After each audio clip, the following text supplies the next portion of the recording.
Alrighty guys, welcome back to another episode of Convict Technology. I'm Mike, and as Aussie man would say, here's my face. So today's episode we're going to have a bit of a chat about what my plans are for the channel. Now I'm going to be doing the watch content as always, but I will also be doing some other content around cars a lot, mostly because I do work on them, I do repair them, usually write-offs for insurance reasons, and I'll repair them up.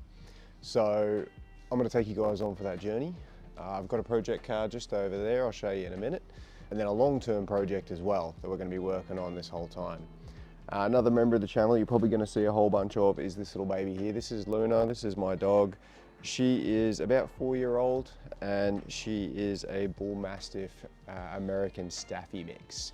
Gorgeous sweet potato of a creature, as anyone who's had one of these dogs would know. They are gigantic babies. Anyway, as you can tell behind me here, it's a bit of a mess. So we're going to do a bit of a tidy up, get everything a bit more clean, and then we'll start doing some of the projects. Let's do the old YouTube trick, shall we? And there we go guys, all nice and clean. Now, as you'll see behind me, my workspace is pretty small, single car garage, nothing overly special. But when it comes down to it, I think it's enough space to work with. I'll give you a glimpse of the full space I'm working with for now. Eventually the plan is to buy a house, so we'll get a much better garage, hopefully. Double door garage, something like that. For now though, we're just gonna work from here and we're gonna get started with a few projects. I'm gonna do the best with this space as I can. When it comes down to it, my main thing with this is just showing you don't need the best space, you don't need a car lift, you don't need all those things to make this stuff work. So I'm going to show you a few things here. Now there's a couple of new toys, you might see a little bit in the background there of what I'm talking about. They're going to be the first thing we're going to be installing. We've got a compressor over here, big boy toys this time, and a welder. Now I've got a Uni-MIG, so it's MIG, TIG, and I think that one should definitely be a fun learning curve. I haven't actually done welding for, it's got to be 15 years or so.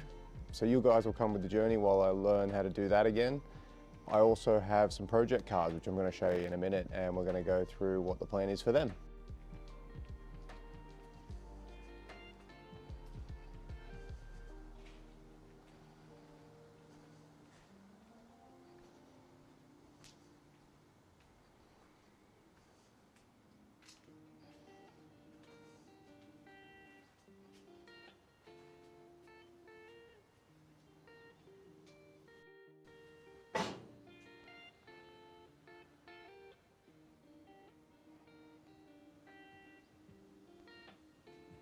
First project for the channel is going to be this blue Honda Jazz. Now this is the 2009. It's a decent little runaround. Hondas are known for having solid engines, and the benefit of this little one here is there's no structural damage and it does run. Now this little car here is from Pickles Auctions. They're an Australian site. I'll go through them in a bit more detail later, but it's a great place to buy salvage vehicles, which is exactly what this one is. If you're looking into salvage vehicles, have a look at Pickles, have a look at Mannheim. They purchase from insurance companies and large-scale fleet sale companies. So they do have a lot of vehicles and they usually do have them at quite a good deal. If you're a pretty handy kind of person, even if you've never worked on cars before, think about it, because you might be able to pick up a really good deal on a car, do a bit of work yourself and end up with a much better car than you would have if you just went and bought it out in the market. So I picked this one up off Pickles Auctions. They dropped it off on a tow truck. We'll go through all the prices and stuff in a bit, but for now, this little nugget is going to be our first project. Now, being that it's in this blue paint, it's not the most common of colors when it comes to these Honda Jazzes. So I have got some paint, I have got a replacement bumper, and I've got to get a replacement bonnet. Once I've got that, fix all that up, replace this headlight over here. I'll show you guys in a minute. It's had a front end crash, but nothing structural. So hopefully that's all it is, a couple of body panels and a replacement headlight, and we'll be good to go. Let's give you guys a start.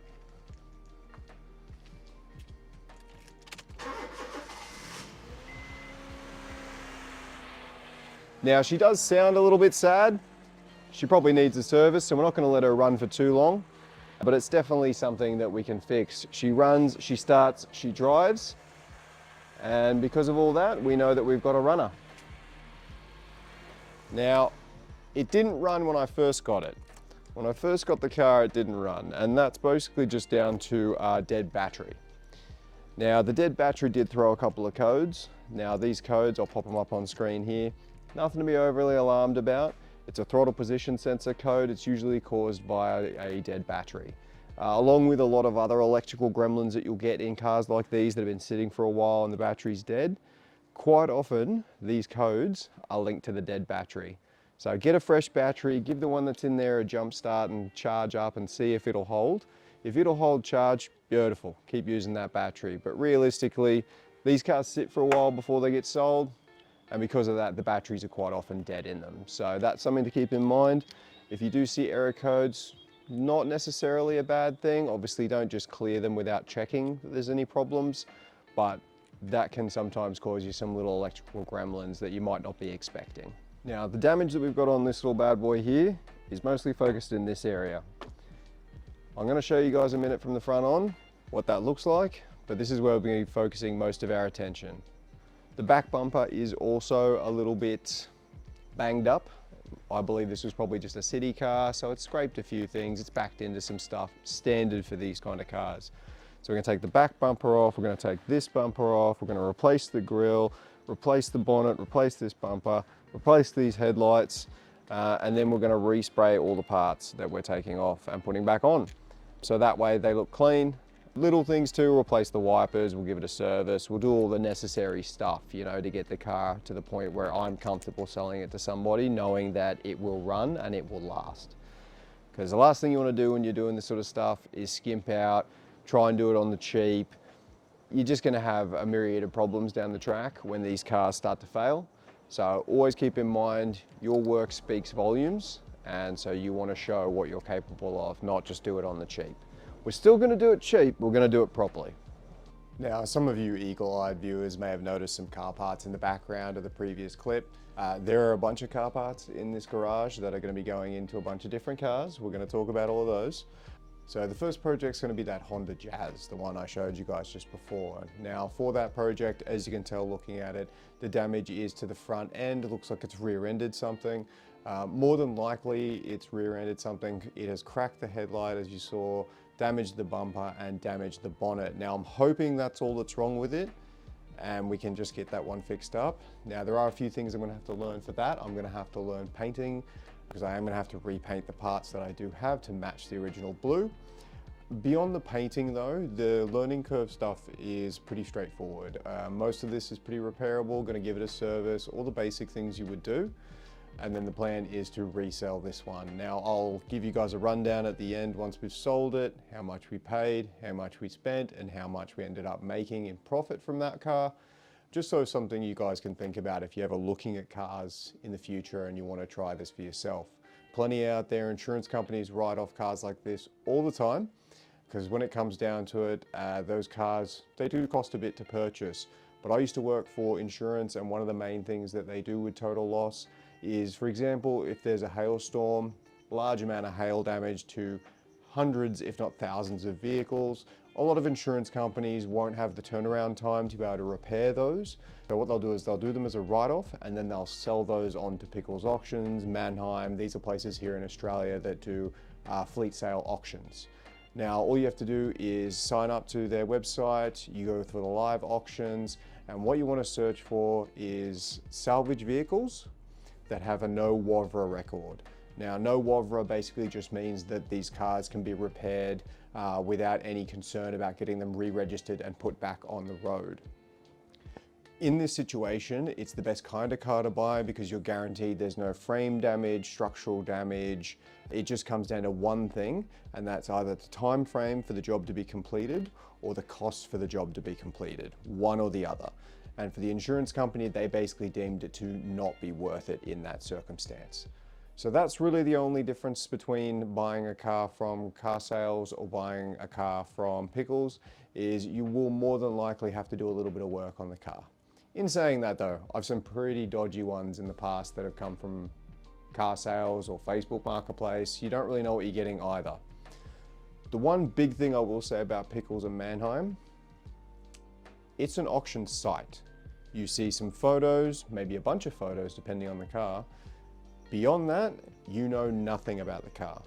You don't get the number plate that it previously had. You don't get the VIN number. You don't get any of these things to be able to do a car check to see if the car has had an accident or anything.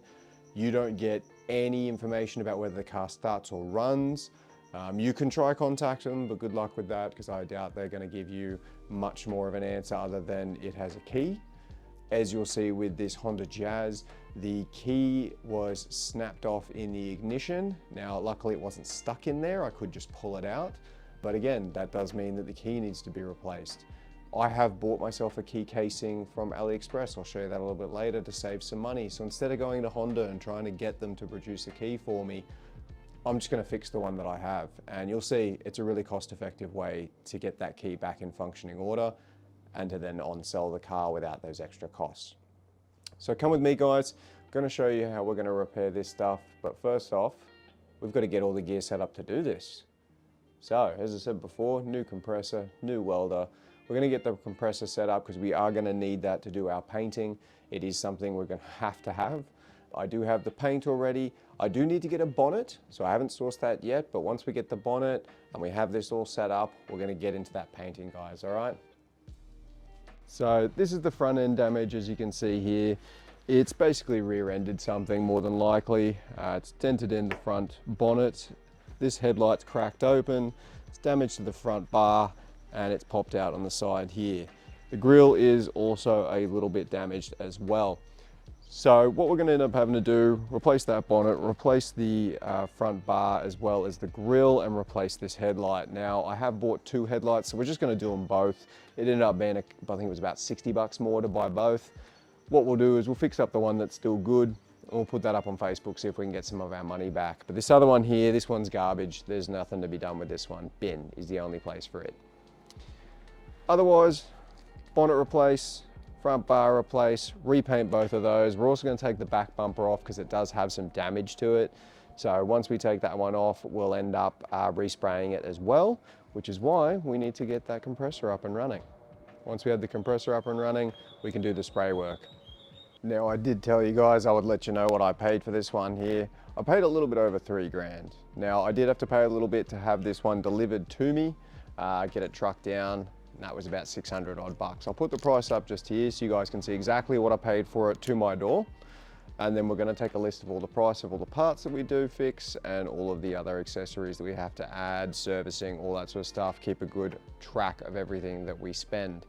That way we'll know once we sell it whether we made some profit or not and how much our hourly time was worth. We're going to fix this one up, but first, let's get to that compressor.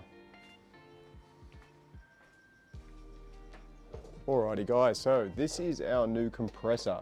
It's a full bore, basically the largest compressor I could get that would still run on the standard 240 volt that we have here in Australia. Now, it is capable of about 10 amps at the socket, so this one doesn't breach that. Biggest I could do. It does have 200 litres per minute flow rate. Capacity is 50 litres. It's not the biggest in the world, and I don't think I'll be able to continuously spray, but I think for what we're going to do, this is going to be enough.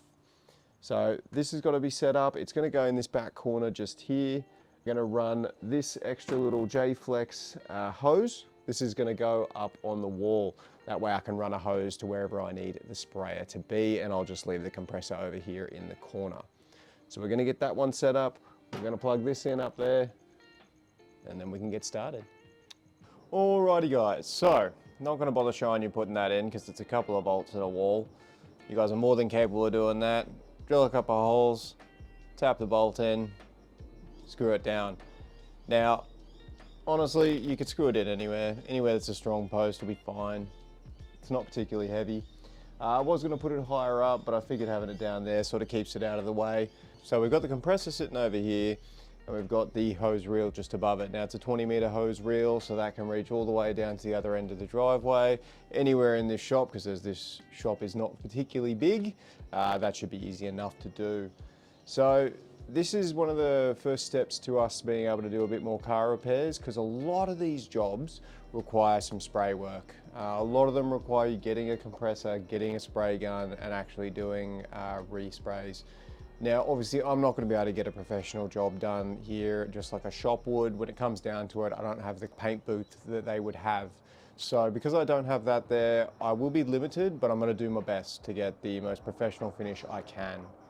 Now on today's episode, we're just getting set up. We're just showing you all the things that we're planning in the future. And after this, we're going to get started.